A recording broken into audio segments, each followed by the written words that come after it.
for me. So it's great to be here.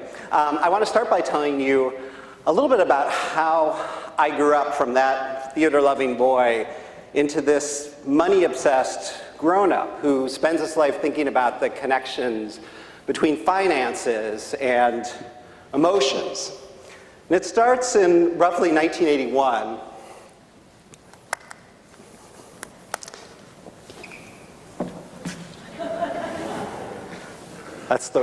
Did somebody? It starts in 1981 in my living room in Chicago. I went to Francis Parker School in Chicago, a great progressive private school. Right around that time, my parents came to me, 5th or 6th grade, and told me that they were getting divorced. If this has happened to you, you know that it can be a very difficult situation financially.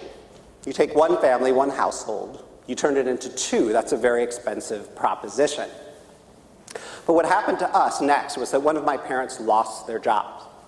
And it was about 2 years until there was a regular income stream coming in from that particular parent. So what happened at that point was amazing. The community, the Francis Parker community, sort of rallied around my family, and they decided that not a single Lieber, not a single one of the three of us was going to be allowed to leave. And we all went on financial aid. It was seamless. I didn't even know that it had happened until a couple of years later.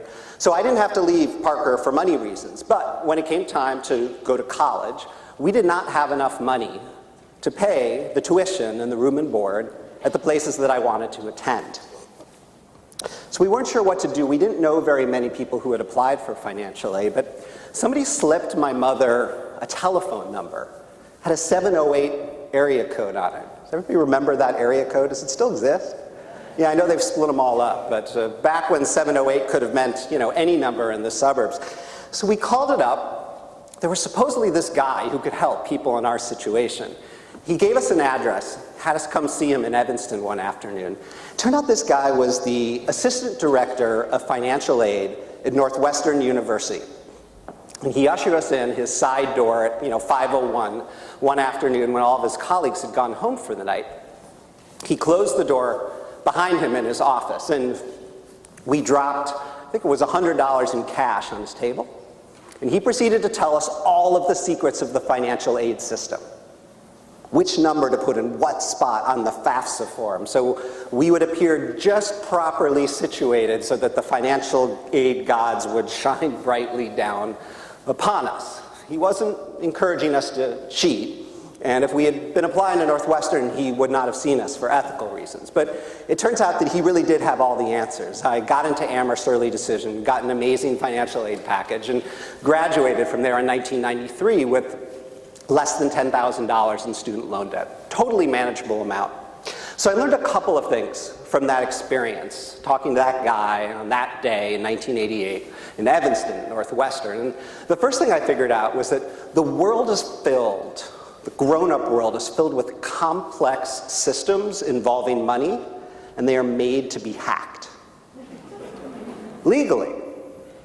But still, what I found is that there's almost always a grown-up out there somewhere who is willing to help you figure the complicated money stuff out. The other thing I learned that day came from the fact that my mother had bothered to take me there in the first place. I just turned 17, and she could have easily tried to hide our financial situation from me or shielded me from whatever anxiety she was surely feeling about the situation, but that wasn't how she did it. She thought, this is your education, this is going to be your debt. This decision is a collective decision, and you ought to have a front row seat for the process, however messy and complicated it is. I didn't really think much about that situation until more than 10 years later. I'd moved to New York City, established myself as a journalist, but I had not really figured out what it was that I was put on the earth to do, the work that I was born to do, the beat that I was born to cover.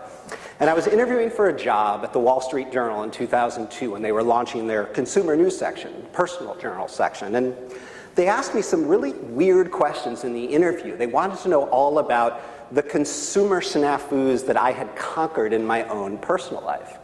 And I told them that story about being in Evanston in 1988, talking to the assistant dean of financial aid and how we had sorted that system out for ourselves. And we had a whole conversation, and when they hired me, they said, Ron, what you don't understand about the things that you've done in your personal life, whether it's becoming obsessed with frequent flyer miles or figuring financial aid out or being the person who everybody turns to for hotel advice in New York City, what you don't understand is that your beat in life ought to be your beat in journalism. Your beat, your area of coverage, ought to be beating the system. And as soon as they said that to me, a whole bunch of doors and windows flew open in my head. And pretty soon I was the guy who wrote the stories for the paper about how to return your wedding gifts for cash. And before too long, within a couple of years, the Wall Street Journal, which had traditionally been a place where personal finance was defined as investing, stocks and bonds and mutual funds and retirement, we ended up expanding the definition almost to its, its almost absurd limit, where anything and everything that hit you in the wallet became an area of potential coverage for us. In 2005, they started the Saturday Wall Street Journal. They gave me a column, and within a couple of years, the New York Times noticed what I was doing, and they hired me away. So I was on top of the world, or at least I was as far as I knew, right? I got this column at the Times. I was 30-some years old. I thought I had it all figured out, and then I became a parent. And there's nothing that shakes up your worldview like having a little person who's looking to you for all of the answers. And within a couple of years, I mean, literally by the time she was 3 years old, our daughter was sort of fixing us with these intense questions about money and how it works and who had what and why and how it all came to pass. The moment that sort of turned things for me was when we were sitting in our car one day on the way back from a weekend visit to some friends of ours. And apropos of nothing, no segue, no transition at all, just out of nowhere, she sort of yelps from the back seat, "How come we don't have a summer house?" And I had no idea what to say. I knew that it was an important question. There was a lot in there that she was trying to figure out, but I didn't really have the language for it. I didn't have the smarts to figure it out. I didn't know how to respond tactically or what it was that she was really searching for. And so a couple of weeks later, after sort of stumbling around trying to figure out what the right answer might have been, I started writing about these questions on the New York Times' website. Just started collecting any and every question about money that kids ages 3 to 23 were asking their parents.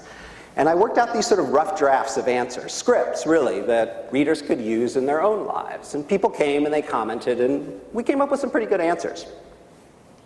Not long after that, the Occupy movement started on Wall Street and in other cities and countries. And pretty soon I was getting phone calls from parents in and around New York City who said, "Ron, we've seen what you've been doing with these scripts and these money questions on the New York Times' website, and we were hoping you might be able to help us out because we've got a real problem here in our community.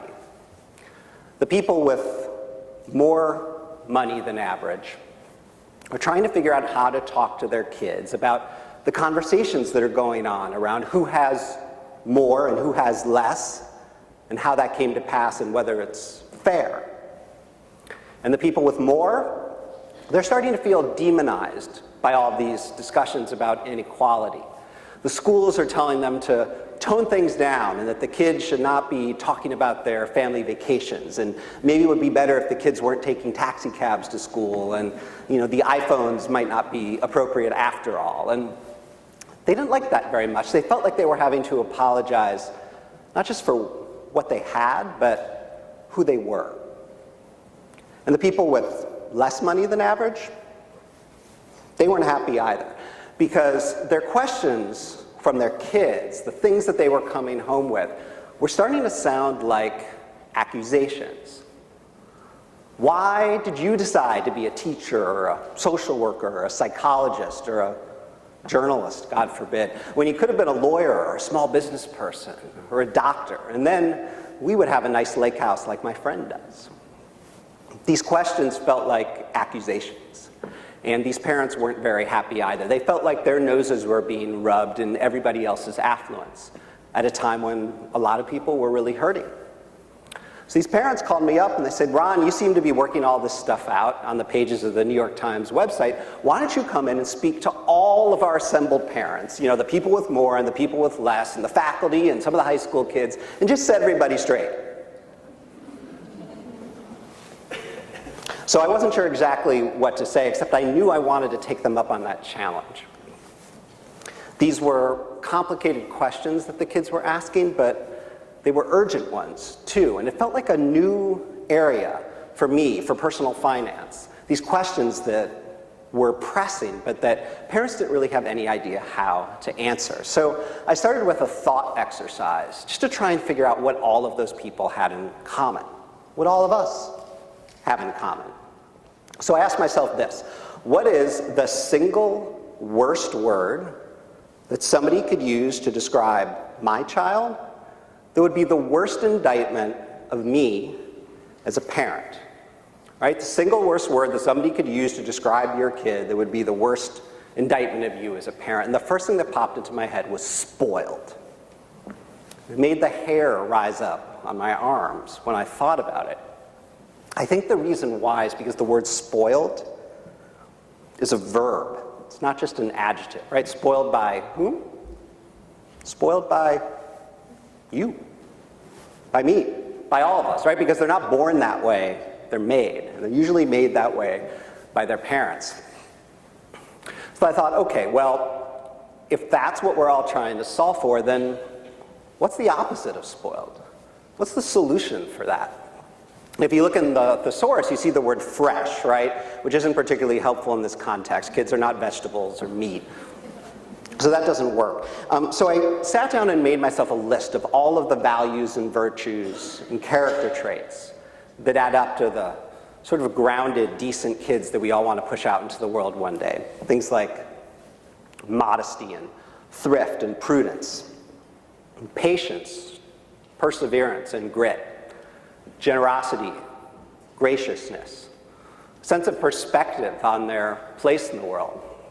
When I stopped and I looked at that word cloud that I'd made for myself, I thought, whoa, you can use money to teach every single one of those things.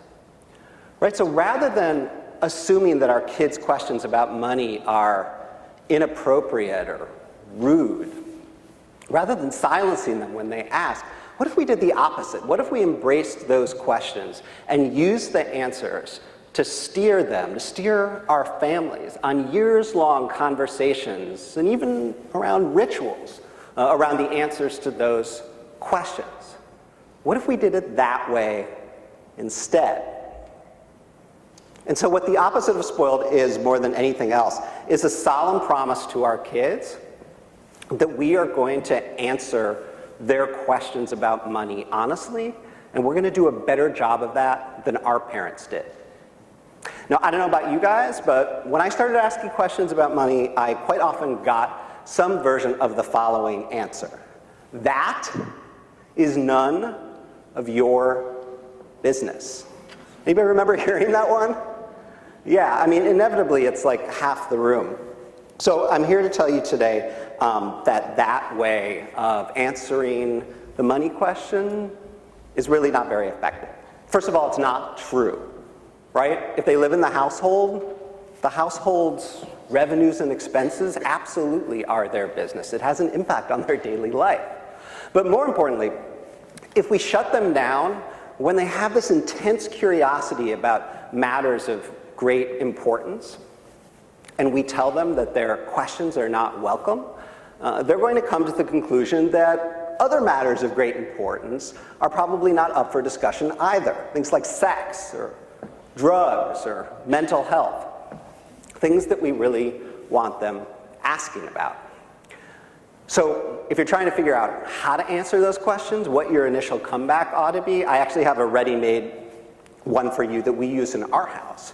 Our response to the money question is always to look right back and say, oh, why do you ask? And it's not an accusation, right? Why do you ask? It's meant to convey the fact that we honor our daughter's questions, that we appreciate her curiosity, that we have every intention of answering the best way that we know how, but that we want to know where the question is coming from, because quite often, these questions aren't really about what they seem to be about at first.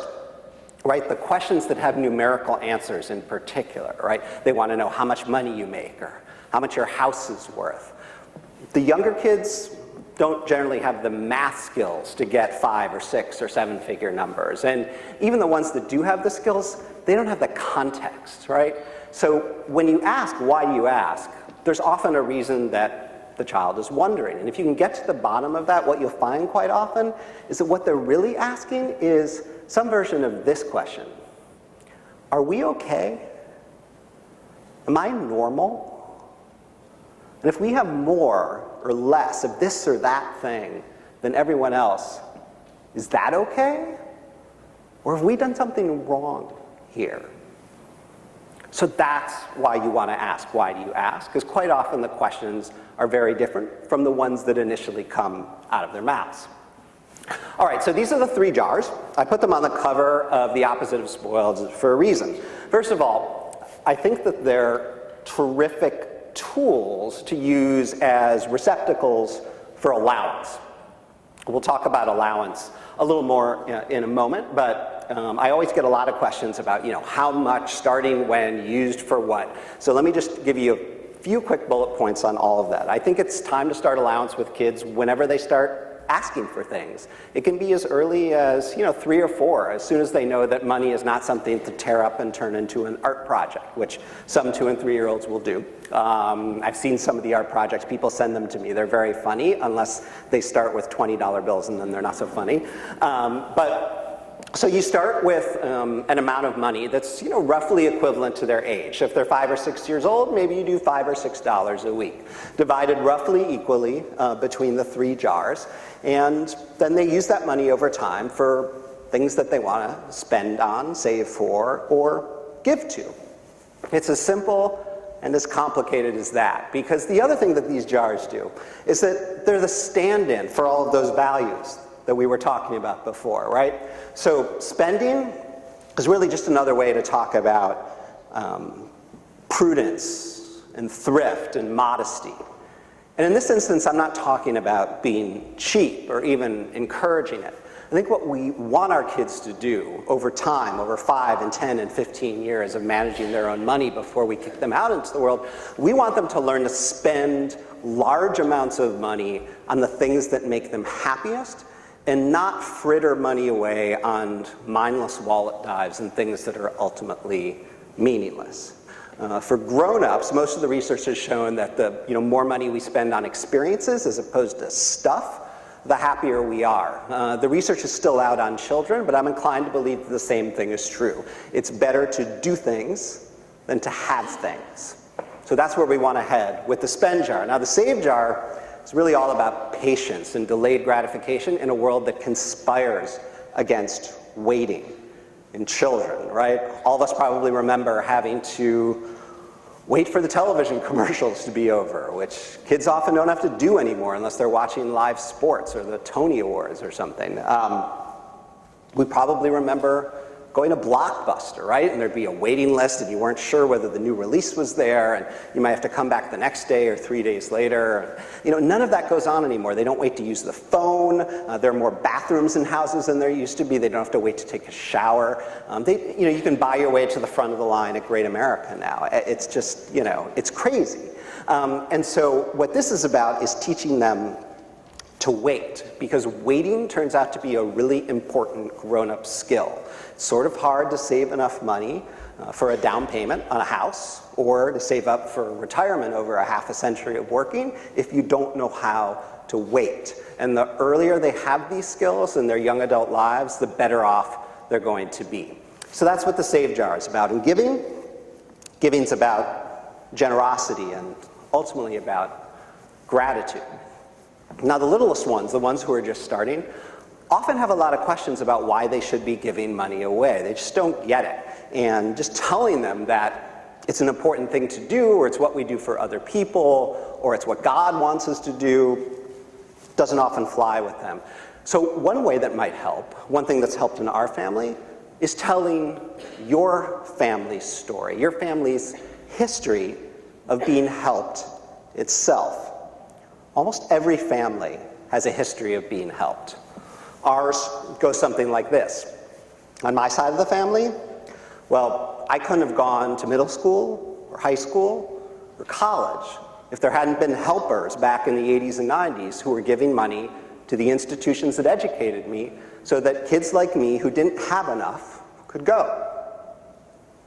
My mother, she's a survivor of premenopausal breast cancer, and this was back in the early 80s when most people didn't survive premenopausal breast cancer. Tomorrow, actually, my 9-year-old daughter, who has been given a version of this speech again and again, is going to get up in front of 1,000 people at the Lynn Sage Cancer Research Foundation luncheon in downtown Chicago and make the ask in front of all those folks to try and get them to dig a little deeper for this year's donation. So she gets it. She knows the story of her nanny, who would probably not be here had it not been for all of the people 30 and 35 and 40 years ago who gave money to support research, to create treatment so that people like my mother would survive. In my wife's family, she comes on her dad's side from a family of Holocaust survivors. Her grandparents literally ran from Hitler across Europe. Some of them made it, most of them didn't, but her grandparents got out. And when they got to the United States in the late 1940s, there were lines of refugee organizations all over the place, helping them get settled, get started, and get going in America. So when our daughter asked why we give, we had a ready answer to that question. It was because our family has a history of being helped itself.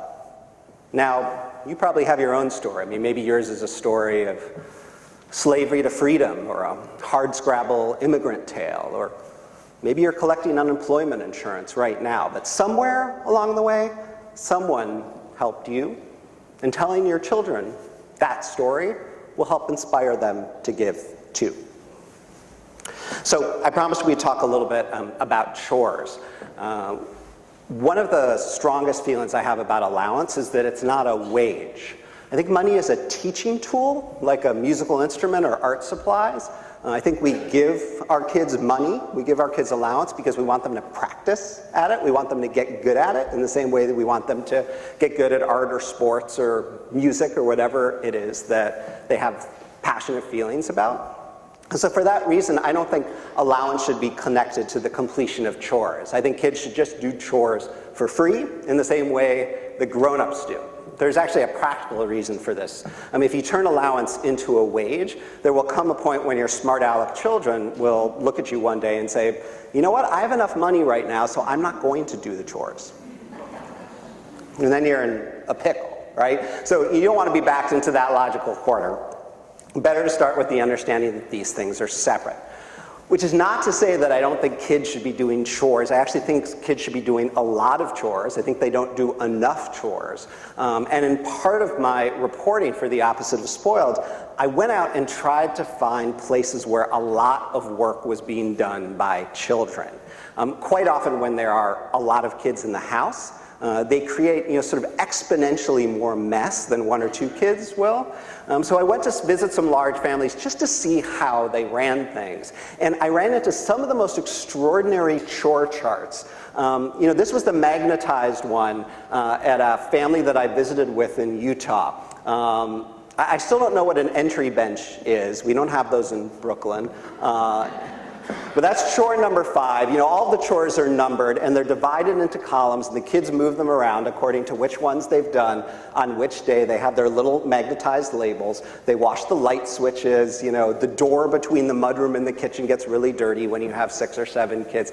This particular family was so intense that the activity around the water, the sink in the kitchen, had gotten so crazy just with the refilling of the water bottles that the parents installed a water fountain in the mudroom. Yeah, so an incredible family. So they taught me a lot about how to organize chores. But I also wanted to remind myself, really to sort of prove a hunch that I had, about how much more kids are capable of than we actually give them credit for. So right, when you think about what it is that your child can do at 4 or 9 or 14 or 16, I want you to think a little bit harder about the possibility of stretching them, of stretching your entire family a little bit further. And in order to talk myself into this idea that kids were capable of much more than we give them credit for, I wanted to spend some time visiting with farm families, in particular farm families where there is a lot of work that the small children can do. So how many people in here grew up on a farm? Anyone else down here? Yeah, a dairy farm, or what kind of farm? What kind of farm did you grow up on? A regular farm. Yeah, in India. Okay, any other farmers here? Yeah, in the back, what kind of farm? I'm sorry? Cattle. Okay, dairy or meat, or both? What's that? Just meat, okay. So I asked around, and people who knew a little bit more about agriculture than I did, having grown up in the city of Chicago. And what they told me, and some of you farmer folk may disagree a little bit, was that the most intense farms where the most amount of work, where there's the most amount of work to be done each day, happen to be dairy farms. And this happens for two reasons. The cows need to be milked constantly, right? And then there's the stuff that comes out the other end of the cows. It turns out you run into big problems with the regulators and the inspectors if your cow excrement is not cleaned and pushed and moved and stored in exactly the right way. And so I went to visit the Smith family in northern Utah. 9 boys on the Smith family farm. They have 1,800 head of dairy cattle. And this is the youngest of the Smith boys. Jebediah, Jeb for short. This is Jeb at age 5 when I met him. And what goes on the Smith farm is this. When each successive boy turns 5, he gets promoted to tractor driver. And this is what happens. On the 5th birthday, young Jeb, he got picked up and put on top of this giant tractor, not big enough, not small enough so that he could climb up on his own, right? So they put him up there, they put the thing in gear, and his job is to keep the tractor straight. So off it goes at 1 mile per hour, and he's up there with his hands on the wheel, trying to keep the thing straight. And it's creeping forward in these long lines of pens where the calves, where the baby cows live. And the 7-year-old brother and the 9-year-old brother is behind him, taking the bottles off of the cart that's behind the tractor and putting each successive bottle into the individual calf pens so the calves can drink the milk from the cows. And the bottles have been filled by the 11-year-old and the 13-year-old back in the dairy barn with the milk that came from the milking machine that's run by the 15-year-old and the 17-year-old brother. They do this each and every day, twice a day, 6 days a week. They take Sundays off. And the tractor driving is not Jeb's only job. That gun you see him holding, it's not a toy. It's an actual weapon that fires real BBs. He gets more advanced weaponry as he gets older, but his job with that gun is to make sure that the birds on the farm are really, really scared of him. It turns out that birds are a menace on a dairy farm. They harass the cows, they spread disease. You don't want them around. And so it happens now that when Zeb raises his weapon and he cocks it, those birds know just from the sound of that weapon getting ready to fire that it's time to scatter. And so that's part of his job too, to make sure the birds are really, really scared. He gets paid for his work. His parents have decided that given that they would need to hire at least 1, possibly 2 other full-time farm workers to do all of the work that the boys do, that the boys should get paid. And so he gets a paycheck, and every other week he goes down to the local community savings bank and he deposits it. The chores around the house, the boys do for free. So again, 5 years old, firing a weapon, driving a tractor. Your 10-year-olds and your 14-year-olds, and especially your 17-year-olds, are capable of a lot more than you are probably asking them of. Now, I understand that you may have no need for advanced weaponry in your backyards. There may not be cows to milk or even chickens laying eggs. Does the zoning allow for chickens around these parts? All right, so some of you have egg gathering to do, but you probably don't have a very big flock. So, if you're looking for another way to think about this, one of the best examples I've seen in popular culture in the last couple of years has been the television show MasterChef Junior. Do any of you watch that with your family? Yeah, right? So, Gordon Ramsay, reality show, a bunch of really adorable 8 and 10 and 12-year-olds all competing with one another to make the best possible dishes in the kitchen for Gordon and his sidekicks. To me, the lesson of that show is that our kids absolutely can and should be making us dinner.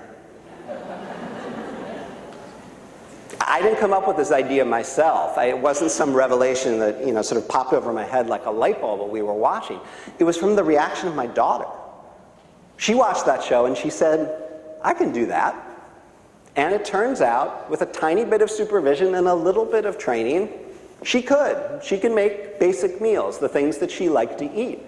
And once she got a taste of that, literally, she wanted to do more. And now, she can cook us meals. So I'm here to tell you tonight that your kids can too. And that ought to be one of their chores that they do for free, because you do a lot of chores for free too.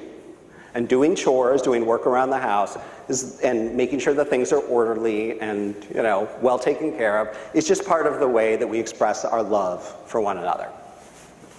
All right, so let's go back and drill down some more on some of those jars. I want to talk a little bit about spending.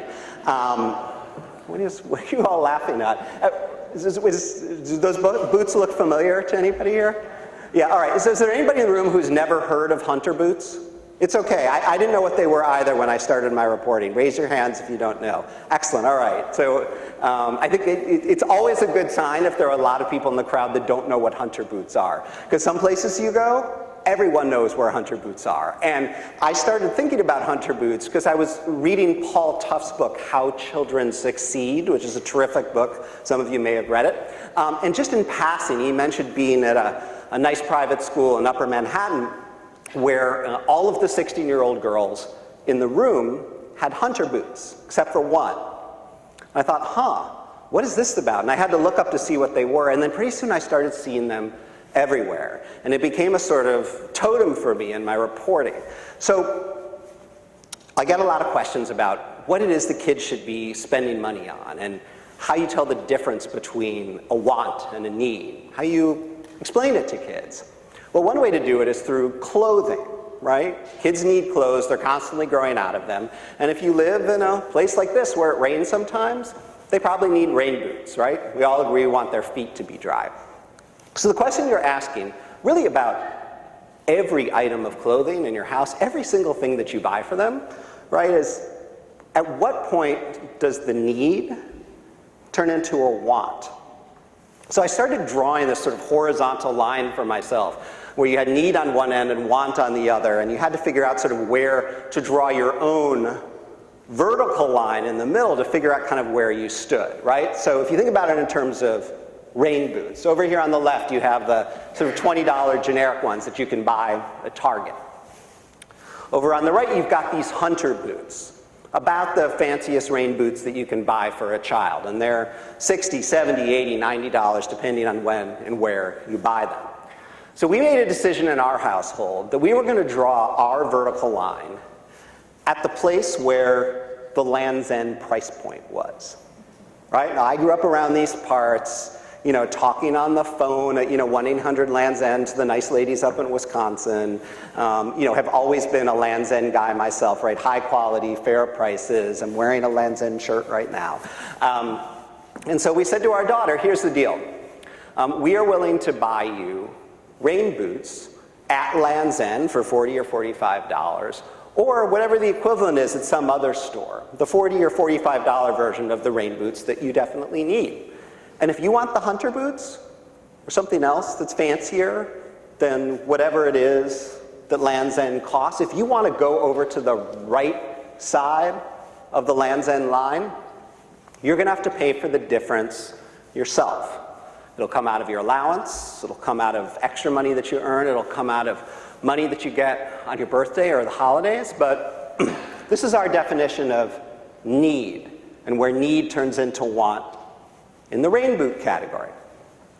Now you're line may be different, and it may be different in different categories too, right? Your family might be a Target underwear family, right? Because like, why should your kids have underwear that costs more than $2, right? But yours may be a Patagonia outerwear family because you go hiking or skiing and you really want everyone to be warm and dry and comfortable, so you're gonna spend a lot of money making sure that you get gear that's absolutely fantastic.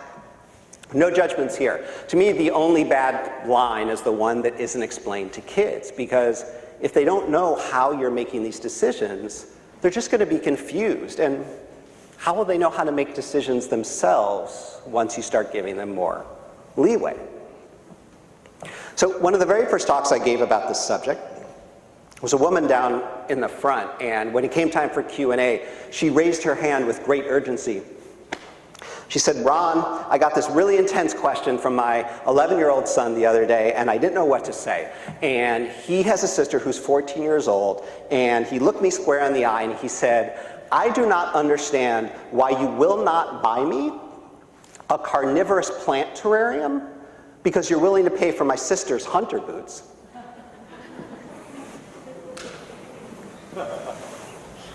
She said, "What was I supposed to say?" I thought about it for a second, and I said, you know what, I think he's got you there. Because the carnivorous plant terrarium, that's a tool for learning, right? It's botany, plant science, hydrology, insects, behavior. He wanted to nurture this thing and study it and learn from it. But those hunter boots that she was buying for her daughter without really thinking about it, that's a luxury product. Not that there's anything wrong with those, right? But these two things aren't even in remotely the same category. So anyway, the deal we made right there in the moment was that she was going to go out and buy her son the carnivorous plant terrarium the very next day, but that he was going to be responsible for supplying the flies. And that was the deal that we cut. So, I thought I had this whole hunter boot thing all figured out, right, once I answered that woman's question. And I wrote a first draft of the book with, the want-need continuum and all this stuff about hunter boots. And then I came home one day 2 summers ago and found my daughter wearing these. I said, "Talia, where did you get these things?" And she said, "Grandmommy got them for me." Grandparents are a menace. Present company excluded if there are any here. But for the most part, quite often at least, they live to subvert all of our most strongly held feelings about what we spend and don't spend on and what we want our kids to have and not to have. It turns out that my mother-in-law was not trying to show me up. She didn't know anything about my whole thing with hunter boots. But, we had to have a conversation that night after the kid went to bed, my wife and me, about whether she was going to be allowed to keep these. A couple weeks before, the other grandmother had sent a black leather miniskirt in the mail. That went back to the store. There was no discussion about that. This was a little bit more of a close call, though. And what we ultimately decided was that as much as we might put certain brands on our banned item list for any number of reasons, whether we don't like what they stand for socially, or whether we don't like the way they treat their workers, or half a dozen other reasons, this was something that we felt like was ultimately harmless. If she had come to us and really wanted the boots, we would have made her pay for the difference between the Land's End boots and those boots, but we would not have told her that they were inappropriate or that she couldn't have them. So as long as the grandparents aren't doing this sort of thing too often, I think you can probably let it slide. So the kid got to keep her boots, but the coda to this, a couple weeks ago, after she had grown out of these finally, she had to make a choice. Grandmommy wasn't around to buy her hunter boots to replace the old ones, and she chose to buy the Land's End boots when given the choice, and she decided that she wanted to save her extra money for something else. So it was a choice that she made, a trade-off, right? Because this is what grown-ups do. We make trade-offs all the time, and this is what we're trying to teach them to do themselves. All right, so a few words about the give jar. This is an exercise we did with our daughter last year for the first time. You can do it with kids roughly ages 8 all the way up to 18. And what we did is that we sat down with her at the dinner table one day and we said, we want you to understand the money that we give away and how we divide it up. So we said for every $100 we give away, this is how we divide it, and we used a black bean to represent each one of those dollars. So this is, effectively our charitable asset allocation. This is how we split our charitable budget. And so we explained it to her.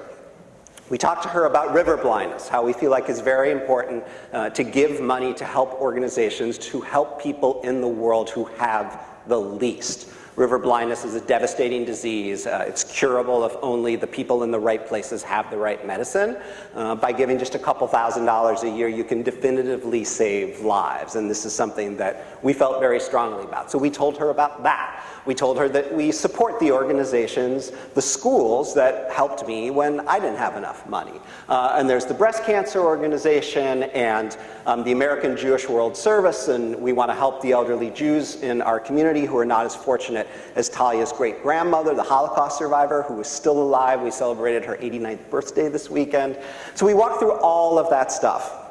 We showed it to her and we said, Talia, do you think there's anything missing from here? Is there somebody or someone, something that's important to you that we forgot? So she thought about it for a moment. She looked at us to see if we were really serious. And she said, I'm really glad that we helped the schools that helped Daddy when he didn't have enough money. But the thing that I love doing the most each year is going to sleepaway camp. And I would like to give some of our money to camp in case there are some kids who want to go to my camp who don't have enough to pay for it themselves. So this had never occurred to us that this might be possible. In fact, the camp had never come to us and asked us for money for their scholarship fund, which was sort of odd, but we called the camp up and we asked, and sure enough, there was a Camp Eisner scholarship fund. And so we put the beans in her hands. We said, okay, this year 3 beans belong to you, and you've got to decide which piles to take the beans from so that we can make a new pile for the Eisner Scholarship Fund. So she decided what we de-emphasized, and we had a whole conversation about the reallocation. And then she made her pile for Camp Eisner. So this discussion was one of the best family discussions we have ever had. And we only anticipate that the conversations and the debates will get more nuanced and interesting, that the calls will get closer as she gets older and smarter and more aware of the things that are going on in the world. I would urge you to have the very same conversations with your family too, because what we give says a lot about what we stand for. And it applies to our kids too. So it only seems fair that they ought to have a say and a stake in some of the decisions that we make. So from the conversations about generosity, it's really only one short step to gratitude. There's been a lot of great social science done in the last decade or so about the power of gratitude rituals. You may have seen some of them going around on Facebook. I have my own that I do each day when the subway comes in Brooklyn. I'm always glad when the subway comes because sometimes it doesn't, but most of the times it does come. And when I see the headlights from the subway car coming at me, I know I have about 20 seconds until it's there and the doors open. And at that point, I usually put my head down and just stop for a second and think about 3 things that have happened in the last 24 hours that were really great. And it could be a thought about someone or something, a place, a really delicious peach that I ate the day before. It doesn't have to be all that complicated or profound. It's just a moment to remind myself of the really good things that happened. It turns out this gratitude ritual stuff is really powerful. I would say that after 2 years of doing this, I'm easily 20% happier than I was before. So we decided we were going to come up with a gratitude ritual for our dinner table. Now, you may already have one. There's a lot of people in America still who say grace every night. Maybe your grace comes from a religious tradition of one sort or another, or maybe yours is a godless grace. That's fine. But I wanted to come up with a gratitude ritual that would work for any and every family, no matter who they were and what they believed in. And what we settled on in our household was toasts. Kids love to give toasts. It's a really grown-up thing to do. It's loud, it's a little raucous, the liquid sloshes around and splashes, it makes noises when the glasses clink together, and there aren't really any rules for a toast, right? You can raise your glass to anyone or anything, and so the only rule in our house is that you've got to toast someone or something. Just one single good thing that happened to you, or that you heard about, or that you did since the last time we did it. And if you do that enough, the conversations around the dinner table start to revolve more around the things that you have and the things that you already do that are fun and great, and start to focus a little bit less on the things that you don't have, that you don't get to do, the things that might be out of reach for a little while longer, or maybe forever. Try it in your old house and see. Does anybody recognize this place? Speaking of camp. So there are a bunch of different ways to give our kids perspective. Gratitude rituals are one of them, but another way is to get them out of the environment that surrounds them for 10 months a year, where everything is quite often pretty well taken care of, where things are neat and clean, where the wireless is always working, where there's central air conditioning and heat that always works, and running water.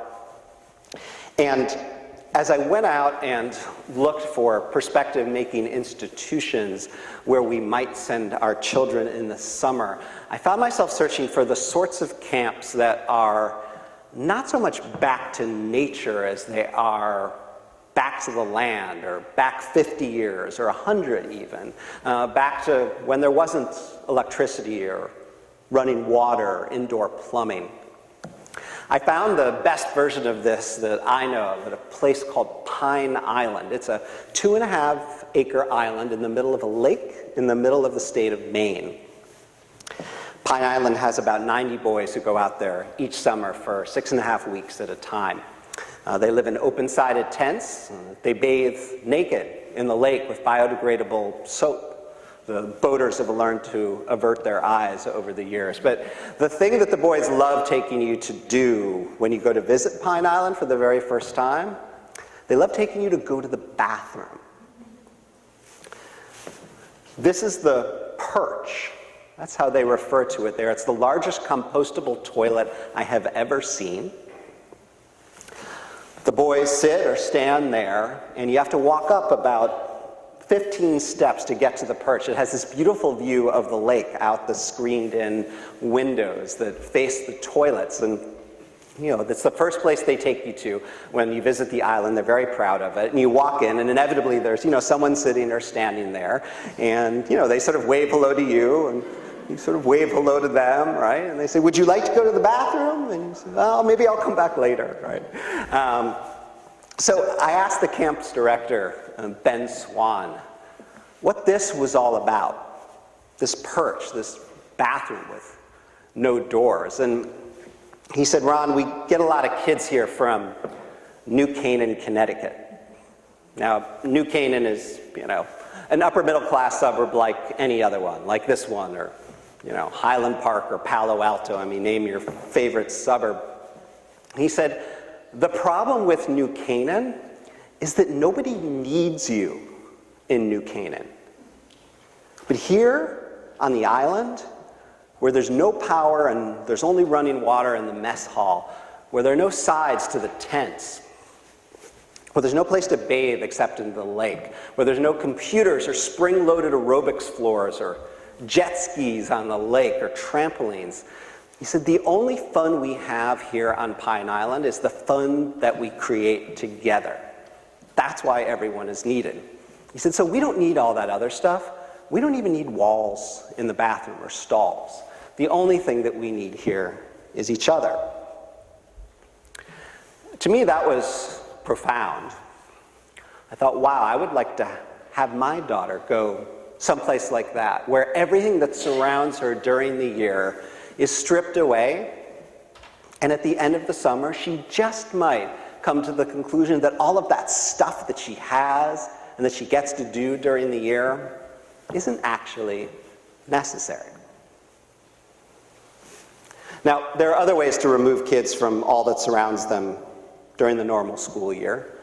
Maybe some of you vacation in places like this with swimming pools with a graduated edge and a person who brings a fruity drink with an umbrella in it to your son or daughter. I've vacationed in places like that before, no knocking them. But I wanted to tell you about a story that I heard from a family that I spoke to when I was doing my reporting. This is a family where they were entirely self-made. The mother and the father had grown up in the outer boroughs of New York City, Queens, Staten Island, working class backgrounds. They'd earned everything that they'd had and done exceptionally well. The father worked in private equity, the mother was a partner at a law firm. They had a very nice life and a very busy life. And when they went on vacation, which was only 2 weeks a year, they went to the Four Seasons because they wanted everything taken care of and they just did not want to have to worry or plan or anything. So this made perfect sense to those parents. They felt like they got a lot of value out of those trips. But one day they were sitting at breakfast at home in Manhattan, and the 7-year-old son and the 9-year-old daughter were talking to one another, and they were just sort of sitting and idly comparing all of the various poolside amenities at the Four Seasons resorts that they had been to decide which one was best. Was it the place where they sprayed the Evian on your face? Or was it the place where they brought you the fresh pineapple on a stick and served it to you on a tray? And these parents were listening to this and they were horrified. They knew it wasn't the kids' fault. They said to themselves, what have we done here? And so they made a very interesting move at that point. They did not cancel the Four Seasons vacations that they already had planned. They did not want to give those up. They felt like they deserved them. They had worked hard for them, and they were going to continue to go. But what they did start doing was they started sending that 7-year-old and 9-year-old on other vacations with other relatives in the extended family. And that family that still lived in Brooklyn and still lived in Queens, they traveled very differently. They got into their cars, they drove very long distances, they stayed in motels, they visited national parks. And it turns out after a couple years of that, those kids, now a couple years older, liked the trips with their extended family better than they liked the Four Seasons trips. So their parents were very pleased with this result, but they had no idea why it was so. So they asked the younger boy what the deal was, and he said, you guys don't understand. When we go away with Nana and Papa, he said, whenever I get thirsty, I can just put $1 in the vending machine at the motel, and out pops a Coke, and I can open it up, and it fizzes all over the place, and even if it makes the mess, nobody gets angry at me, and nobody bothers me about it. So when I'm with you guys, I have to ask some person in a uniform to bring me a drink, and they have to sign a piece of paper for it, and then we get a bill for $12, and you get angry at me. So I named a rule after that family. It's called the Four Seasons rule, which just says that for every vacation that you're able to take like this, that you're lucky enough, that we're lucky enough to take like this, think about taking another one too, to a different kind of place where you do different kinds of things. Or when you do find yourself at a great place like this, think about how you can get off campus for a little while, to see the local soccer team play, take public transportation to get there, and eat in a restaurant where nobody speaks English or there aren't any other tourists. Find a way to meet up with locals and do some of the things that they do and see what that life is like. All right, does anybody know him? Nobody recognizes him? All right, so this picture made the rounds a couple of years ago. And it was a result of bad Instagram behavior. This is one of the sons of Michael Dell, as in Dell Computer. And Michael Dell, for all of his technology smarts, had no idea what his kids were doing on social media. And one day, after a family trip on the private jet with the catered spread of breakfast that he ate with his mouth open while wearing his fancy Sony Bose noise-canceling headsets, he posted that on Instagram, and within hours, it was all over the world, and people were making fun of it, and the company had to issue a statement, and the parents were mortified. So this is the kind of the most extreme example of what may be going on behind all of our backs if we let our kids use, Instagram in particular to sort of present the very best version of their lives. What social media has become, and Instagram in particular, very quickly, is sort of an engine for envy. It's a way we present ourselves in a way that's not quite real. It's our sort of enhanced version of ourselves. Really, it's a sales tool. It's like, look at me and my great life with all of my friends that used to be your friends, but now they're hanging out with me, and so I'm going to put a picture of it on Instagram so you can see that. And we're at a party that you're not invited to, doing things that you can't afford, and you're at home with your nose literally pressed up against the iPad glass, and you wish you were here with me. At least that's how a lot of kids see it, or how a lot of kids see it if there aren't grown-ups getting in between them and their devices, following along and narrating as they go. One of the best tools for kind of getting in the way between your kids and all of the commercial messages that come at them, each and every moment practically, is to take some time every so often to just kind of dictate along as the commercials are playing on television, if you manage to catch some, or as you see the ads with the billboards, and you just get in between them and whatever commercial message is coming at them, and you mock it mercilessly. Right? You make fun of whatever, sexist, racist notion that, the advertising is putting forth towards them, or, you sort of translate into whatever way the ad is trying to make them feel badly. Well, it turns out you can do the same thing with their Instagram feeds. You can explain, this is why this person is putting this thing up, and how do we feel about this? And does this cross the line into bragging or boasting, or is this just someone who wants to share, a beautiful moment in their life and that was worth celebrating? And so you have these conversations as much as you possibly can. I'm not much in favor of banning access to social media, although I think the Dell kids were severely restricted after this went down. But we need to have these conversations with them so that they know that social media, more than anything else, is a sales tool. It's a way to enhance ourselves. And the sooner our kids understand that that's how many kids use it, the more healthy their relationship with it will be. Now, an interesting coda to this one. I hadn't given many presentations over the summer, and we had a new baby in late August. And so I hadn't been out talking much until just last week. And I was going to Texas to give a talk. And on the way into the school, I was thinking over in my head about some of the things that I wanted to talk about. And Instagram and the engine of envy, it's something I like talking about a lot, because so many kids, and increasingly younger kids, want to be on Instagram to sort of blast these versions of themselves out into the ether. So I was thinking about that as I was driving into the school in Texas, and then out of the corner of my eye, I saw something that didn't look right. And then I did a double take, and I realized that the building that I was passing was called the Dell Performing Arts Center.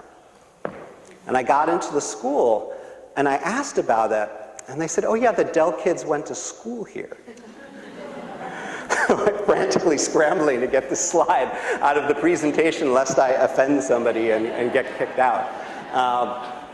Anyway, that's the story of the Dell kids and Instagram. That wasn't you? All right. So our kids are going to see a lot of things. They're going to see a lot of commercial messages. They're going to see people on Instagram talking about all of the things that they bought. They're going to see the YouTube haul videos. People seen those? H-A-U-L haul videos, right? Where kids come home and they empty out their bags from, Forever 21 or H&M or Justice or whatever, and they show off and unpack all of the, great cheap things they bought and try them on. There are kids out there, teenagers literally, who are making hundreds of thousands of dollars from all of the advertising that comes in from their YouTube haul videos that all these other kids want to watch so everybody can see what everybody else got, right?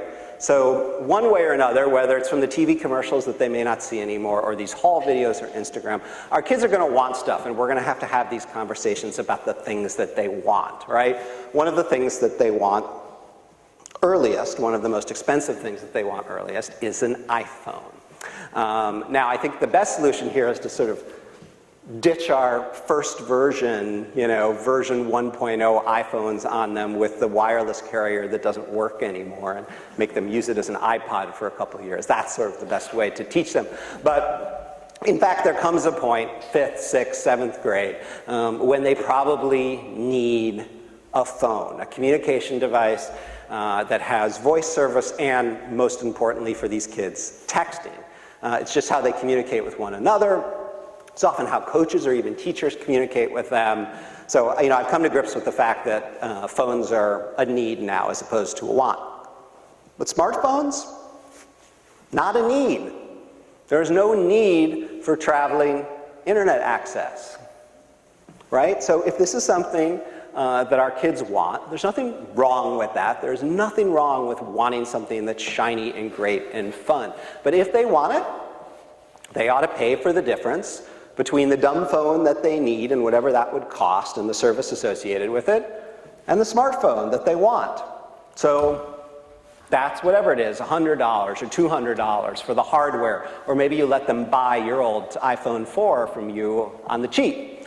And then whatever the data plan costs for whatever data that they're using, or for whatever amount of data you have to add to your family plan for whatever it is that they're using as they travel along, they pay for that too. And only then will you figure out just how much they actually want, when it actually costs them something. I think the same thing's true for automobiles, right? So when we were kids, this was the sort of thing that got dumped on us or bought for us, right? It was the boxy tank of a Volvo that was really, really safe, right? What we're thinking about first and foremost is safety, right? Because they're going to crash the cars. They are terrible drivers. Their minds are not well developed enough. They should probably not be driving until they're 25, but that is a battle that has been fought and lost, right? So we want them to be safe. We know this, right? And I'm all for the fact that cars for 16 and 17-year-olds are a need for many of you. I mean, it may literally be a situation where you can work more if the kid is able to drive themselves, and especially if the kid is able to drive their younger siblings around, right? Then you are out of the chauffeur business and back into whatever business you would like to be in more full-time. So I get that it's a need. But really, what do they actually need to drive around in? What they need is something safe. And the safety equipment has gotten so good now that a 4 or 5 or 6-year-old plain car that does not go very fast will be plenty safe. To me, anything else is a want, right? New cars, for the most part, are a want. Somebody asked me last week about, well, what about the, sort of collision avoidance systems, and, those can save a lot of kids' lives if you have them. Well, it turns out that the 3-year-old Chevy Malibu has the collision avoidance system, right? So they do not need a brand new Jeep in order to get the latest safety equipment. You can get it in a 2 or 3-year-old car. So things that are shiny and new, again, it's not a character flaw to want them, but they are wants. And if kids want them, they should have to pay for them. And that doesn't mean finding grandma or grandpa to write a $3 or $5 or $7,000 check to make up the difference. It means actually earning it over a couple of summers of real saving and thinking about just how much you want that thing. So you may wonder, why so much energy around these conversations, right? It's the phone is really a 3-figure amount. Maybe it's 4 figures over time by the time you factor the data plan in. The car, yeah, it's a 4-figure amount or maybe a low 5-figure amount, but they need it, right? So why do we have to have all these intense and complicated conversations and negotiations around it? Well, one of the biggest reasons I wrote The Opposite of Spoiled, besides the fact that I wanted to help people connect the idea of talking about money and teaching kids values, is that all of a sudden, without anyone really noticing it, college has become a 6-figure decision. Right? If you're not earning any financial aid, champagne is going to cost you $100,000. And that's if your kid is 18. I mean, if your kid is 8, Who knows what it's going to be by then? I mean, the state is a fiscal basket case. There's no way to even predict what situation we might be in a decade from now, right? If your kid wants to go to a private college or university and you don't get any financial aid, that's $250,000. If you have more than one kid, all of a sudden the numbers are getting so big that this has become one of the biggest decisions, if not the biggest financial decision that a family ever makes. And we have teenagers co-captaining it. That's crazy, right? So one of the biggest reasons we want to give them 15 years of practice, thinking about ever larger purchases, is that at one point soon, they're going to be thinking about a place like this. Does anybody know where this is? Anybody here go to Cal?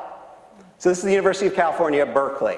And it's a great example for us to talk about here because the state of California is in almost as bad of a fiscal situation as the state of Illinois is. They've raised their in-state tuition so much in the last decade that kids all over the state are literally revolting. I mean, there are protests all the time about their double-digit tuition increases. One of the ways they've tried to make it easier for those kids is to stick it to the out-of-state kids, your kids that really want to go have a sunny Berkeley experience for 4 years. And oh, by the way, it'll probably take them 5 to graduate, not 4, but that's a conversation for another time, right? And so the University of California, Berkeley, will cost probably $250,000 if you're 16, 17, 18-year-old wants to go there for 4 years, let alone 5, right? So the question you may be having, the conversation that you were getting yourself ready for is, what's the difference really between that $250,000 education and the $100,000 that you would pay for them to go downstate? Well, it turns out that that's a really complicated conversation to have. I mean, it starts here, right? If you want to go looking for data outside of the sort of fake data that appears in US News and World Report where they claim to be able to rank all of these schools, you might want to find out how much your kid might earn if they go to a school like this. So I would argue that that's not the best way to make a decision about where your kid should spend the next 4 years of their lives, whether the mid-career Berkeley graduate is making $82,000 and the mid-career Champaign graduate is making $72,000. I'm not sure that's how we should split a tie between those two schools, but if you decide to use the salary data to make that decision, what you'll find is that a lot of that data is self-reported. So the people who are doing well report, and the people who aren't don't. The federal government just released a data set on graduates of various colleges and what they're earning, but all of that data comes only from the people who are on financial aid. So again, it's a limited set of data, right? So that's one way you could try and make the decision. So let's say that way of making the decision is not appealing to you, and you're thinking, all right, well, again, this difference is $150,000 per child if my child does not get any financial aid, the difference between $250,000 for Berkeley and $100,000 to go downstate. So I want to know what my kid's going to learn. Well, it turns out there's no data on that at all, because they don't test the kids on the way in, and they don't test the kids on the way out. So they have no idea what they're learning. And we don't either. If you want to know what kind of social ties, connections, lifelong friendships, relationships your child might develop for an extra $150,000, you're not going to find any data on that either. It might be out there to be grabbed now that you can look at things via Facebook and where people went to school and their LinkedIn connections, but the data does not exist as of yet. The only thing we know is that kind of persistent rumor about how everybody who goes to Middlebury ends up marrying one another. Did anyone here go to Middlebury? No, right? So, there's this myth out there, who knows if it's true, that if you're looking for a lifelong spouse or partner, the best place to go to college is Middlebury, because they all kind of interbreed there. But you may not be looking to marry off your son or daughter, right? So what you may really be worried about is, how is my kid going to develop as a person? Will they be more well-adjusted? Will they be happier after 4 or 5 years at this place? And which school produces the kids who are most well-adjusted when they came out? Schools aren't testing for that either, right? So again, right, biggest financial decision that a family may ever make, no data around this at all. You can get all the data you want on that Volvo or the Chevy Malibu from Consumer Reports. In 5 minutes, you have everything you need. But this decision, the one where there's a $150,000 after-tax difference per child in the schools that your kid may be choosing between, we don't have any data on it at all, and the colleges like it that way. And they like it that way because they know that without the data, most of us, and our kids in particular, who will look up at us with their googly eyes or look down at us by the time they're 6 feet tall, will cry and weep and beg to go to the more expensive school, and that will usually happen because of snobbery.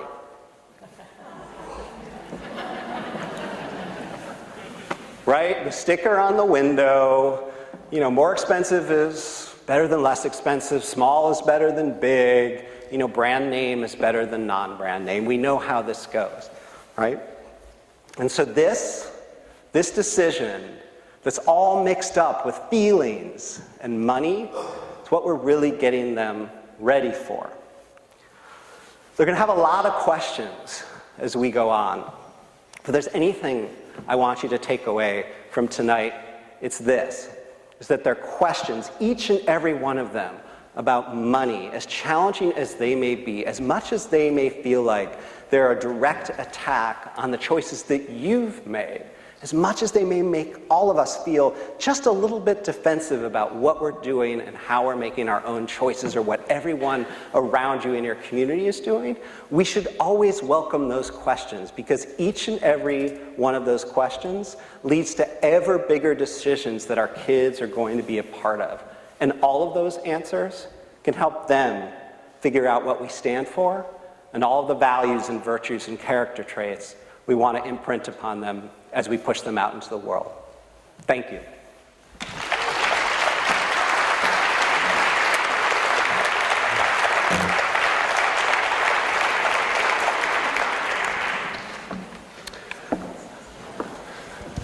So this is the part of the night that I always love the most. I always want to hear the hardest questions your kids have asked you, the stuff that you felt like was obnoxious, the observations they have made about other families, good or bad. Any and all of it is welcome here. And again, if you use your phones to go to my website, just takes 15 seconds to drop in your first name and email address, and then I can keep you caught up with all of the things that I'm working on. I don't send a lot of mail out, but I'm going to have more to say about these questions sooner rather than later, and you'll hear about it first if you are on that list. So let's see some hands. Ask me anything. Right here. And we have 2 mics in the audience, and we have some avid texters who have already sent some questions as well. Oh, cool, the anonymous ones. Great, thank you for the great talk. Thanks. Quick question on the save, spend, give. When my kids get money from holidays, from grandparents, when they just go to their house and they hand them a $20 bill, or birthdays or whatever, Tooth Fairy, I started putting it into a spreadsheet so I would show them how much money they have, and then when we're at the store, they want something, then I show them how I take that money out of their account. But then when they don't see it, you know, it's in a spreadsheet, right. So they don't see it, it's not there, it's like it's not theirs, and then they forget about it, and I don't want them to forget about it. So you have the jars. Is that really how you do it in your house, like where you literally have the jars of money? Because then I feel like they'd spend it all, or it would disappear. Yeah, so we do have the jars. How old are your kids? 9, 6, and 3. Okay, so for the younger ones, and your 9-year-old is probably just about ready to transition. For the younger ones, I do like using the jars because it helps them learn to count. It's visceral, right? They can see it growing over time. And it's actually good to be tempted. You know, I often hear questions about whether kids, you know, whether like friends who come over steal the money or whether the kids steal from one another. It actually almost never happens. They learn very quickly to sort of take this seriously.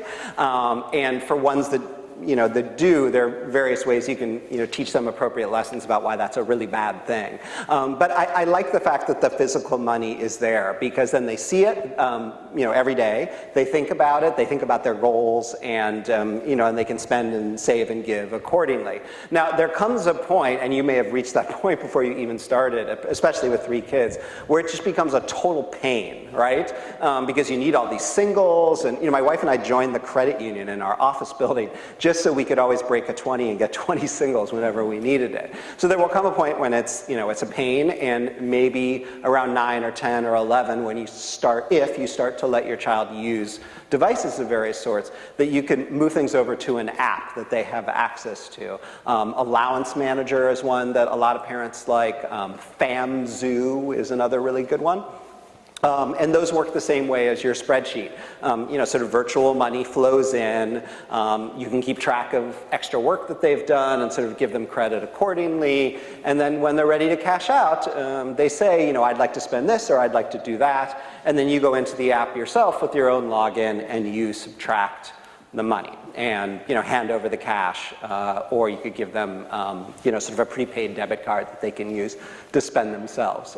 So that would be a good way to transition. But I think with the little ones, it is good for them to have the physical reminder and the actual money, because it's good for them to know what it looks like.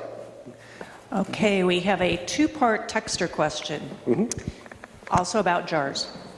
By your allowance formula, this person writes, my 9-year-old would get $468 per year. What do you really expect a 9-year-old to reasonably spend that much money on? The second part is... Wait, I'm sorry, where did the $468 come from? $9 per week, I guess. Oh, okay. And so the kid by the was... formula, so where are they going to spend all that money? The kid was not spending or giving. It was just piling up. Okay. And then in terms of the save jar, under what circumstances can a child spend this money, or is it specifically meant to be in the savings account until age 18? Okay, so about that big pile, right? If you divide the allowance into 3, the kids will think about using it in different ways. Spending to me is for, basically anything that the kids want, as long as it's not on the banned item list. And you actually want them to spend that money in a frivolous way, at least at first, because this is how they learn to feel regret. And that's a really valuable emotion to experience, because the more they feel it as a child when the stakes are lower, hopefully the less they'll experience it as a grown-up when things really start to matter, right? And then, with the give jar, again, $468 would have ended up being, whatever it is, $160 or $170 in the give jar. You can make a rule, and you should make a rule in your house that says that, the give jar has to be emptied every 6 months or every 12 months, unless the child is hoping to save up for some really super large donation to a specific organization for a specific reason. And that way you're making sure that these jars get empty. Now, as far as the save jar goes, much depends on the age of the child and the rules in your house. As far as the age of the child goes, younger kids, their time horizon doesn't stretch much longer than a couple months for the little ones, or maybe a year and a half for, kids who are 8, 10, 12. The longest my daughter's gone so far is just over a year. Last year she decided that she wanted to repaint her room. And we explained to her that this was not a need. The fact that she didn't like the color pink anymore did not qualify as a need. We had just repainted, 3 or 4 years before. So we said to her, look, if this is something you really want to do, you can save the money for it. And she did.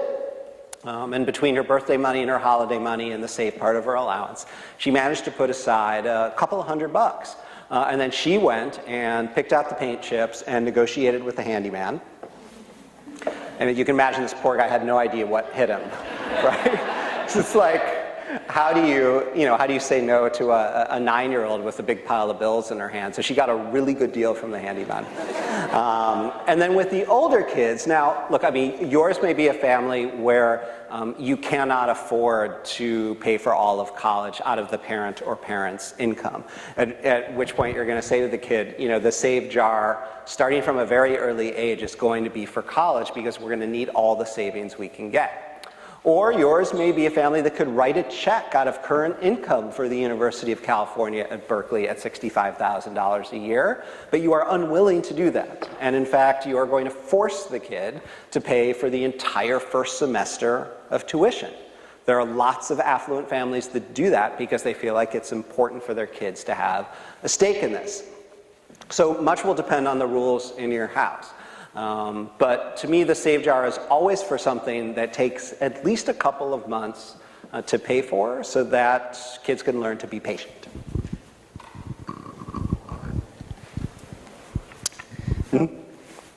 Oh, okay, we'll go here and here.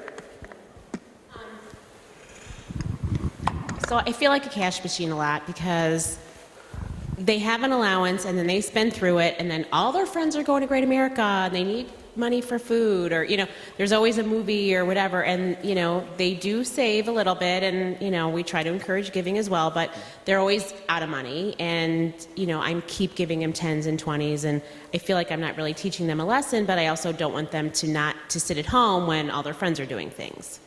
Yep. And so you're trying to figure out what's the best way to not feel like a cash machine. Yes. So I would encourage you to keep track for some, not small period of time, maybe through an entire spring, an entire summer, or an entire summer, an entire fall. Try and look back and think and make a list of all of the things that they ask for money for. How old are your kids or child?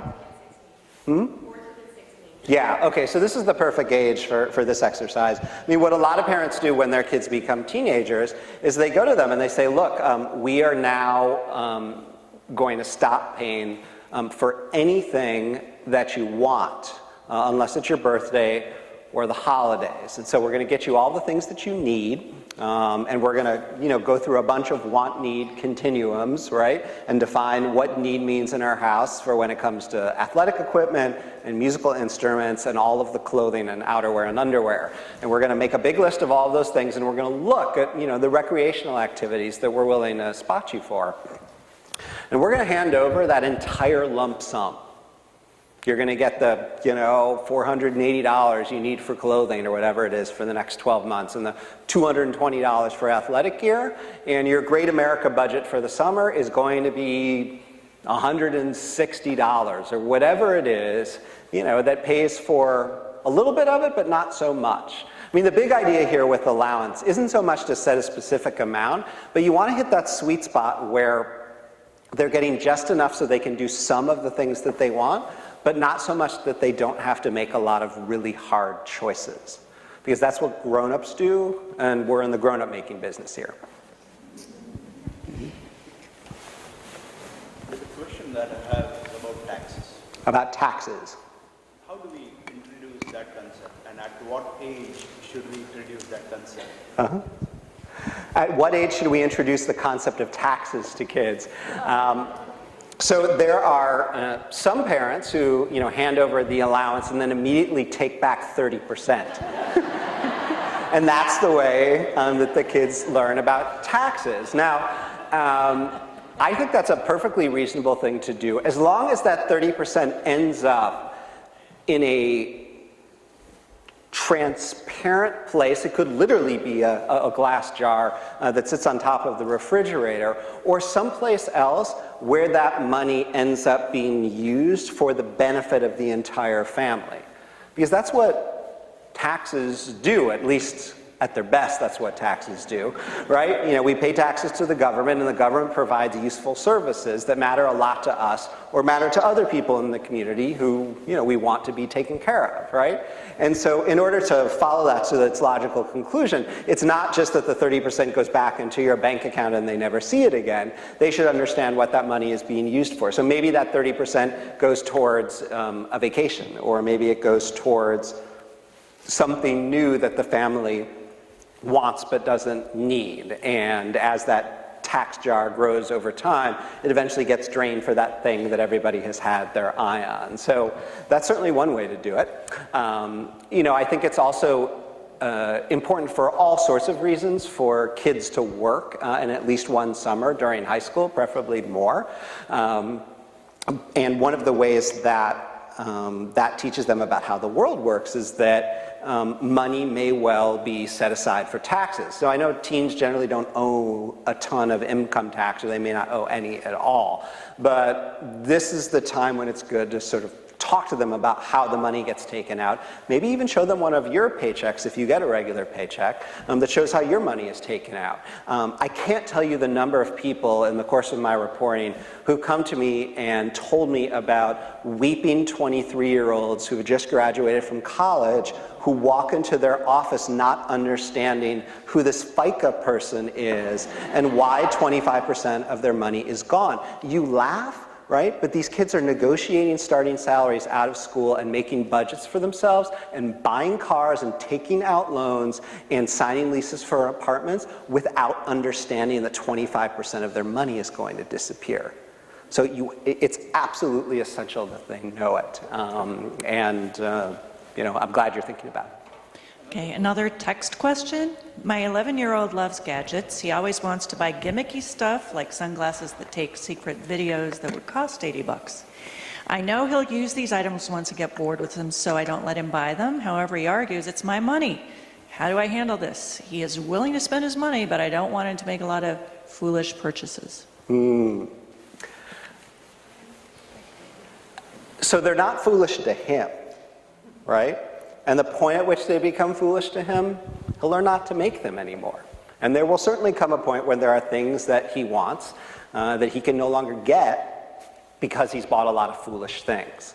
But in the meantime, I think it's important for kids to make these mistakes and for them to learn to make their own decisions and come to grips with the things that make them happiest. So again, the exception here is always you can ban anything you want. Now, you may come up with a reason for banning the stuff that you term junk like that. Maybe there's a rule in your house that says that if you buy it, you have to keep it for at least a year because, we don't believe in buying things that are disposable and just throwing them in the trash, right?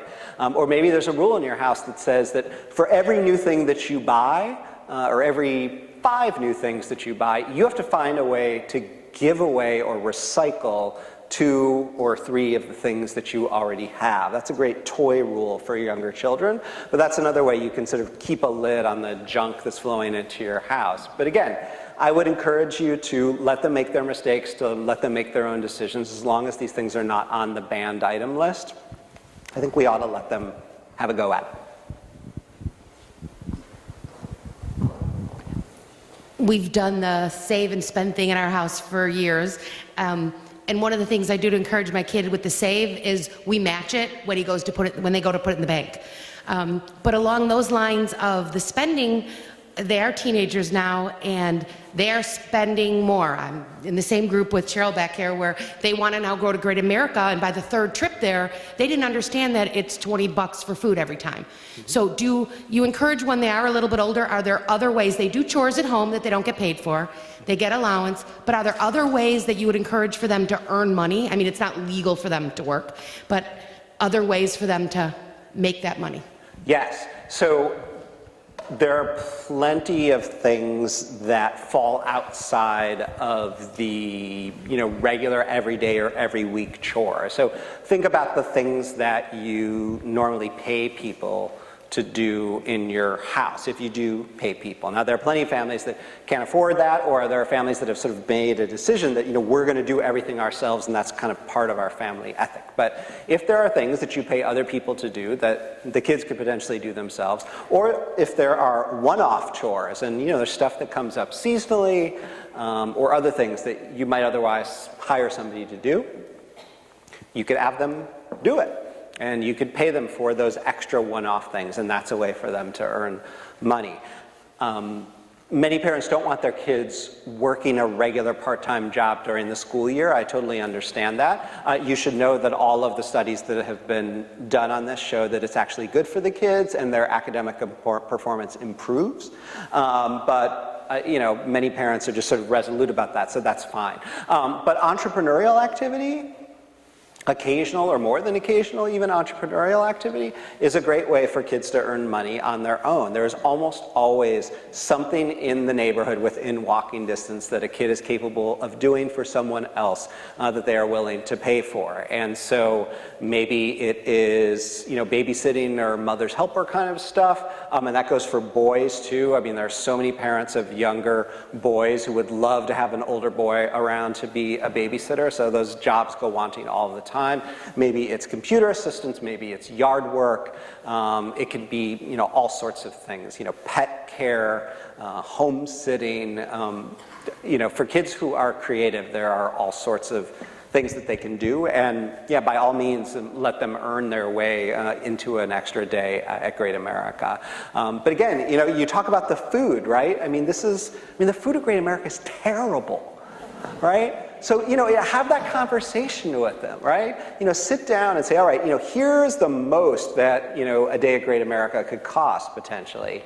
So, if you want to go 3 or 4 days instead of 2 or 3, there's a way for you to do that. But, you're going to have to suck it up and bring a sandwich and drink out of the water fountain. And that's not so bad because it means, extra days on is the eagle still there? Is the eagle? They're never going to tear the eagle down, right? That thing's going to stand forever, right? So, one more day on the eagle and just bring a peanut butter and jelly sandwich the first 2 times. Trade-offs. Mm-hmm. I'm wondering when is a good age to start with the jars?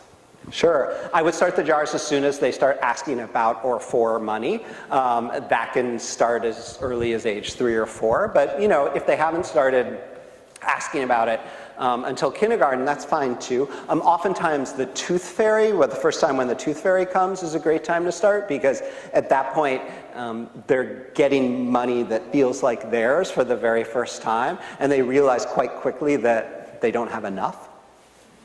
And sometimes they'll try and pull out extra teeth because they think that's the way to get more money. And, that costs more money when you have to go to the dentist, so no, right? So that's the point at which you maybe want to start handing them an allowance so they can begin to save and accumulate on their own. Mm-hmm. Me? Okay. So I actually had a couple of ideas. I have 4 children, and what you said about bigger families, it rings true. I tell people, I can't do it all. My husband would travel, right? So that was very apparent. It's not like I'm some amazing parent with all these great ideals. It was just get in here and help me, so that helped a lot. But anyway, I have a 16-year-old daughter who is in major debt with me because we gave her an emergency credit card to go to Europe. Uh-oh. And her dad didn't get it back from her after that 10-day period. And she went crazy. After the trip. After the trip. And so, and she babysits, here's some of her employers. My children babysit, my daughters do a lot of babysitting and they make a pretty good income, but it's not gonna get she's not gonna pay her debt anytime soon with babysitting, right? Mm-hmm. So I just was wondering, how would you approach debt? When your teenagers are in debt with you, I was this is an addiction. I'm going to send her to therapy, she's got to work, she's got to do this, a real job. And so, but what are some of your words of advice in terms of it being a teaching moment as well? Yeah, how old is she? 16. And how much is the debt? I'm not going to say. It's a couple of thousand. Okay. Debt is good for kids. I wish there were more opportunities for kids to get into debt because we're at a point now where about 2/3 of all kids who go to college end up taking on debt, and the average amount of debt that they take on is now about $30,000 by the time it's all over with. We are the only civilized or uncivilized nation on the planet that does this to its undergraduates. It's crazy, but again, it's the system that we have signed up for by being born Americans and choosing not to flee. And so many of your kids are going to end up in debt, and they're going to have choices to make at the age of 17 and 18 about how much debt they're going to take on. Again, this is lunacy, right? Unless we've spent all of this time getting them ready to think about how it feels to be in that situation, to have to make the trade-offs, or to have made a mistake and to be forced to pay it off. So I think it's great that you have not bailed her out, and I don't think you should care how long it takes for her to do it. This is going to make her very reluctant if yours is a family where she's going to need to take on a fair amount of debt to go to the $65,000 school instead of the $25,000 school. She will have learned something from this experience of sort of being in hock. When she has an opportunity to get her own credit card at the age of 21, she's going to remember how long it took for her to pay this off. Now, for other parents considering handing over a emergency card to their kids before they go away on a trip or before they go to the store, I would urge you to define, and maybe you did define and she defied you, but I would urge you to define very carefully what an emergency actually is. And perhaps keep a really close eye. My daughter thought an emergency was a Kate Spade purse in London. Oh my gosh. Because her purse had been stolen? I didn't do this, I swear. Right. And was the purse returnable? She's used it every day. She paid me back for that. Okay. I was like, that? Yeah. Yeah, look, I mean, these mistakes are really good, and there's nothing wrong with kids who make them, and she's going to be a lot smarter and hopefully make smarter decisions for having made it, and good for you for making her pay back every dollar. Okay, we have Interest time. too? Well, that's, some people say they would make their kids pay interest and double. And she'd have to, I don't know. Yeah. I think much depends on whether you're having to pay interest because you don't have the $3,000. So, certainly if you were in that situation, I'd probably ask her for the interest as well. I think it's fine to let her go if, you didn't have to pay the interest yourself, but by all means, make her pay back every dollar. Okay, we have time for a couple of more questions, and one is right. So, I wanted to know what are your thoughts on getting kids introduced to investing, like in stocks? Mm-hmm. Is it good? Sure. Yeah, so the question is about getting kids interested in investing and in stocks. I don't think it's mandatory, but for kids who show an interest in the business world, or for kids who show an interest in gambling, and you want to sort of divert their attention into gambling that's actually legal, individual stocks are a good way to do them. Again, right, what we're talking about here, both with debt and with investing, both those things have a lot to do with risk. And having a good relationship with risk, a thorough understanding or the beginnings of an understanding of how you respond to risk is a really helpful thing for a young adult who then is going to need to be completely responsible, in fact, legally responsible for their own health insurance, and who's going to need to start saving for retirement and other goals at a really early age. And so having that experience, I think, is useful. Now, you'll need to supervise it legally, right? They can't have their own investing accounts, and so you'll have to make the trades and whatnot. But I think, investing in a company or companies that interest them, and then having that stock lose a lot of its value is a really important lesson to learn. So I'm all for it if your kids are interested in it. Some kids aren't, and that's fine too. And at some point in college, you'll need to have the conversation with them and explain to them about how the sort of grown-up world of investing for retirement works. That might actually be a very different conversation than the conversation you have about individual stocks, but that's a conversation for the newspaper, not tonight. Okay. Final question? Great. And I'll be in the back afterwards. I'm happy to hang out and talk to whoever for however long. I have 17-year-old twins, and they're starting to work. They work during the summer. During the school year, it's really hard for them to work with their activities and homework, whatever. So in the summer, they've been working a lot of hours. How do you transition when they start making their own money to what you're providing and what they need to really be buying for themselves? Sure. So there's one school of thought that says if the kids are able to earn, then they should provide all of their own spending money, and that's a good lesson for them. And then there's another school of thought that says, well, that money should probably be for something else. And much is going to depend on your family's circumstance or situation. You may want them to use that money for college because you're not going to have enough. And they have their eye on something other than a public university. Or you may have enough to pay for everything, but you're going to order them to pay for one semester because you think it's good for them. Or you've made a decision that you're going to buy them the equivalent of the 5-year-old boxy Volvo when they turn 16, and they want something brighter, shinier, newer, and you're willing to allow them to purchase that, but that's all going to have to come out of the summer earnings. So a lot is going to depend on kind of what other goals or ideas are sort of lingering in the background. I think the only wrong way to do it is the way that involves not ever discussing it at all, and then everybody has kind of a big fight about it afterwards because the kids didn't know or realize what it was that they were actually working toward. So as long as the conversation happens on the front end, I think you can set almost any rule and have it be legitimate, as long as everybody knows what the terms are. Well, again, it depends, right? So if the point of the summer job is to put every last dollar away towards that requirement that they're going to pay for the first semester of college, then by all means you can continue to give them allowance because it would not be fair to take the allowance away and make them save up $15,000 or $20,000 to pay their first semester's tuition. So again, it depends on the terms that you've set, but there are certainly plenty of circumstances where it's not unreasonable to continue to give them allowance at the same time that they're earning a fair bit of money.